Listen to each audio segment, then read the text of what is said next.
बिस्मिल्लाहिर्रहमानिर्रहीम।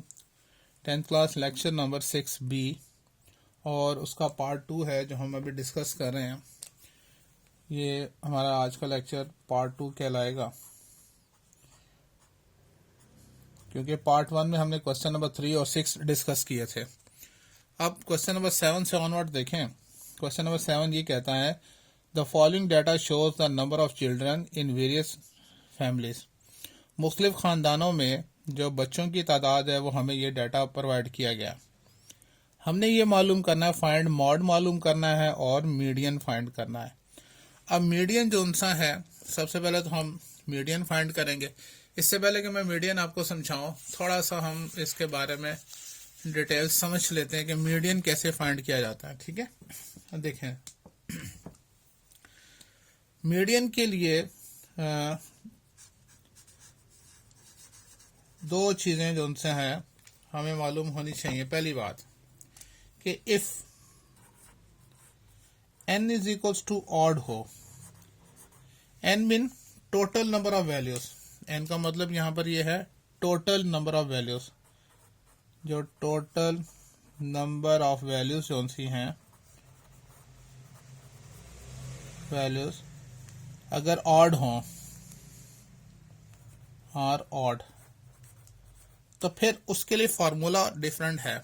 उसके लिए फार्मूला मीडियन का ये है कि मीडियन इज इक्वल्स टू क्या होता है, n plus 1 divide by 2 nth observation.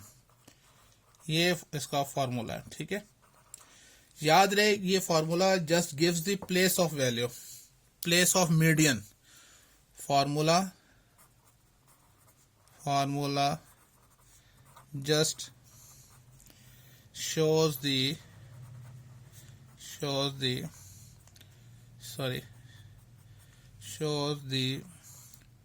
place of median. सिर्फ हमें वो बताता है कि मीडियन कहाँ पे पड़ा हुआ है। ठीक है, और एक और चीज़ जो सबसे इम्पोर्टेंट है, नोट जो सा है वो आपने याद रखना है मीडियन के केस के लिए कि data should be arranged in ascending or descending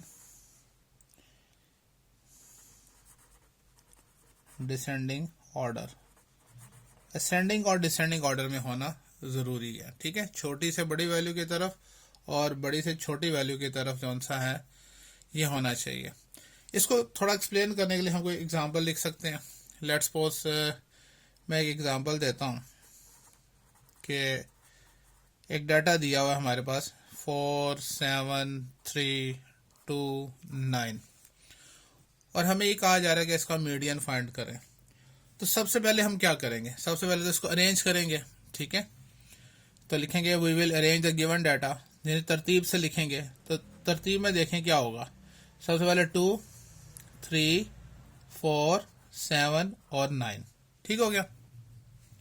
अब अगर आप टोटल नंबर ऑफ वैल्यूज देखें तो 1 2 3 4 5 n इज इक्वल्स टू 5 आ गया और वो क्या है, ऑड है। तो इसका मतलब क्या है, ये वाला फार्मूला लगेगा। हम ये वाला फार्मूला यहाँ लगाते हैं। हम यह बताते हैं कि मीडियन जो सा है वो equal to n plus 1 divide by 2 nth observation. ठीक है, अच्छा मीडियन इक्वल्स टू n कितना हमारे पास 5 plus 1 divide by 2 nth observation, और देखें तो 6 divide by 2 the third observation. अब आपने थर्ड ऑब्जर्वेशन काउंट करनी है इस डाटा में, चाहे लेफ्ट से चाहे राइट से। 1 2 3 ये 1 2 3 ये जो 3 है दिस इज कॉल्ड मीडियन। यानी मीडियन का आंसर क्या होगा, मीडियन इज इक्वल्स टू 3, ये आंसर आएगा। तो समझ में आ गई कि अगर डाटा जो सा है टोटल नंबर ऑफ वैल्यूज अगर हम काउंट करें और वो जो सा है ऑड हो, ठीक है ना, तो फिर इसका मतलब ये है कि उसके लिए जो फार्मूला लगेगा वो ये वाला लगेगा। ठीक हो गया। अच्छा, ये तो हमने डिस्कस यहाँ पे किया कि अगर टोटल नंबर ऑफ वैल्यूज जो सी हैं अगर ऑड हों तो। ठीक है, अच्छा, अब दूसरा हम उसको भी डिस्कस कर लेते हैं, इवन वाले के लिए भी हम डिस्कस कर लेते हैं। देखें इवन में कि हम बात करते हैं कि if n is equals to even, मतलब टोटल नंबर ऑफ वैल्यूज कौन सी हैं वो क्या हो, वो ऑड हो। If total number of values are even, अगर टोटल इवन हो तो फिर तो उसके लिए जो मीडियन का जो फार्मूला था, median is equals to 1/2 n divide by 2 nth observation plus n plus 2 divide by 2 nth observation. ठीक है, ये तो इसका फार्मूला था। और फार्मूला हमें सिर्फ और सिर्फ वो प्लेस हमें बताता है कि जहां पे मीडियन पड़ा हुआ है। ठीक है, इसके लिए भी वही बात है कि data should be arrange in ascending और डिसेंडिंग ऑर्डर, यानी छोटी वैल्यू से बड़ी वैल्यू की तरफ या बड़ी वैल्यू से छोटी वैल्यू की तरफ हमने लिखेंगे। ठीक है, हम इसको एक्सप्लेन करते हैं किसी एग्जांपल से। Let's suppose we have an example, एक एग्जांपल हम यहां लेते हैं। ठीक है, और एग्जांपल लेट्स सपोज 4, मैं अब तरतीब से ऑलरेडी लिख रहा हूं, 4, 7, 10, 12, 13, 15। ठीक है, अब टोटल जरा काउंट करें, 1 2 3 4 5 6, n इज इक्वल टू 6 है, यानी टोटल नंबर ऑफ वैल्यू 6 है, विच इज कॉल्ड इवन। ठीक है, अब इसके लिए फार्मूला जो सा है वो क्या लगेगा, ये वाला फार्मूला हम लिखते हैं कि मीडियन इज इक्वल्स टू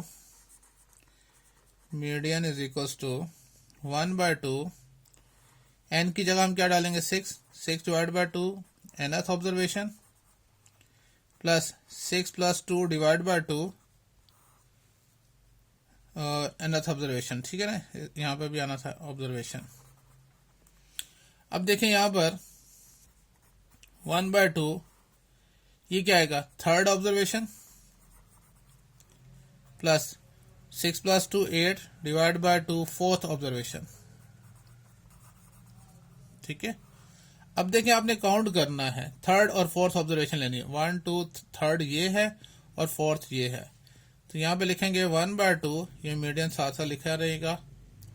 तो थर्ड ऑब्जर्वेशन क्या है हमारे पास 10 और फोर्थ ऑब्जर्वेशन क्या है 12, दोनों को प्लस करके 2 से डिवाइड कर देंगे, तो ये क्या आ गया 22, तो 11 जो सा है वो इसका आंसर आ जाएगा।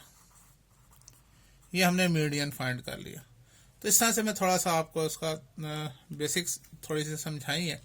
अब आते हैं क्वेश्चन की तरफ। देखिए क्वेश्चन में हमें कहा हुआ है कि आपने मीडियन फाइंड करना है, तो मैंने यहाँ आपके आसानी के लिए सबसे पहले लिख दिया, for median we will rearrange the given data. ये जो डाटा उसने अरेंज करके हमें दिया था उसको रीअरेंज किया, मतलब तरतीब से लिखा। इसमें बहुत सारी वैल्यूज जो सी रिपीट हो रही थी, हमने उतने टाइम उनको रिपीट करना है, कॉमन करके नहीं हमने लिखना। ठीक है ना, तो हमने ये अरेंज करके लिख दिया। अब सबसे पहले हमारी ऑब्जर्वेशन क्या होनी चाहिए कि total number of values odd है या इवन है, वो हमने फाइंड करना है। ठीक है, हमने ये बताना है कि वैल्यूज कौन सी हैं वो कितनी है। काउंट कर लेते हैं, 1 2 3 4 5 6 7 8 9 10 11 12 13 14 15 16 17 18 19 20 21 22 23 24 25 26 27 28 29 30 31 32 33 34 35 36 37 38।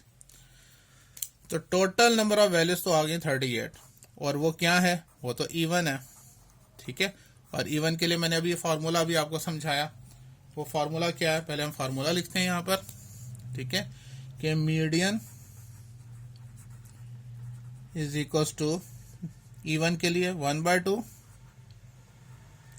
n/2 nth observation plus n plus 2 divide by 2 nth observation. अब हमने यहाँ पे वैल्यूज पुट करनी है। ठीक है, देखें तो median is equals to 1/2 n कितना है 38, तो 38 divide by 2 nth observation plus 38 plus 2 divide by 2, nth observation. तो मीडियन इज इक्वल्स टू 1/2, तो क्या आएगा यहाँ पर 38 को 2 से डिवाइड करें तो 2 1 2, तो 19th observation plus 38 plus 2 40 divide by 2 करेंगे तो 20th ऑब्जर्वेशन। अब हमने जो गिवन जो डाटा था, जो अरेंज किया था, अब हमने किसी भी तरतीब यहां से यहाँ लास्ट से शुरू कर दें तो हमें 19th और 20th ऑब्जर्वेशन हमने देखनी है। तो हम वो तलाश कर लेते हैं, काउंट करें यहां से 1 2 3 4 5 6 7 8 9 10 11 12 13 14 15 16 17 18 19 भी 7 है और 20th भी 7 है, तो 7 प्लस 7 हो जाएगा। तो इसको सॉल्व कर लेते हैं। 1/2 मल्टीप्लाई 7 प्लस 7 क्या होता है 14, 2 1 2 7 तो ये 7 जो सा है ये इसका आंसर आ जाएगा, ये इसका मीडियन कहलाएगा। ये हमने इसका मीडियन फाइंड कर लिया। मेरे ख्याल में अब समझ आ गई होगी, ठीक है ना। इसलिए मैंने पहले से एग्जांपल और जो सा फार्मूला से इसको एक्सप्लेन किया। अब हमने इसका मॉड फाइंड करना है। देखिए मॉड फाइंड करते हैं। अच्छा, इससे पहले कि मॉड को हम एक्सप्लेन करें, मॉड फाइंड करें, मॉड के बारे में थोड़ा सा एक्सप्लेन कर देते हैं। फॉर अनग्रुप डाटा, क्योंकि ये अनग्रुप डाटा है, मॉड के लिए मॉड फॉर अनग्रुप डाटा, जैसे कि गिवन डाटा है वो क्या है, वो अनग्रुप्ड है, ठीक है ना। ग्रुपिंग नहीं हुई, क्लासेस नहीं बनी हुई, कोई फ्रीक्वेंसी नहीं, ऐसे स्कैटर किया हुआ डाटा। अच्छा, मॉड कहते हैं मोस्ट फ्रीक्वेंट ऑब्जर्वेशन या most repeated value. Mode is equals to most repeated value,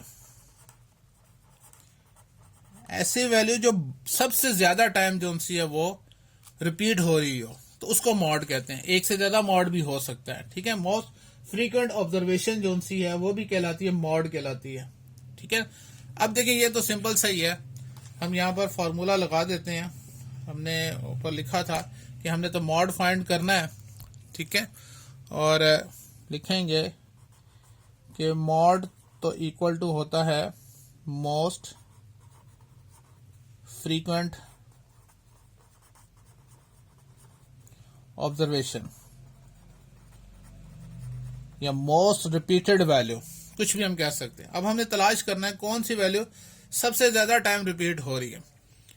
3 देखें तो 3 टाइम रिपीट हो रहा है, 4 को देखें तो 1 2 3 4 5 6 टाइम 4 रिपीट हो रहा है। अच्छा, 5 1 2 3 4 टाइम हो रहा है, 6 1 2 3 टाइम हो रहा है, 7 1 2 3 4 5 टाइम हो रहा है, 8 1 2 3 4 5 टाइम 8 रिपीट हो रहा है, 1 2 3 4 5 6 9 भी 6 टाइम रिपीट हो रहा है, 4 भी 6 टाइम रिपीट हो रहा है, 10 2 टाइम है, 11 2 टाइम है और 12 1 टाइम है।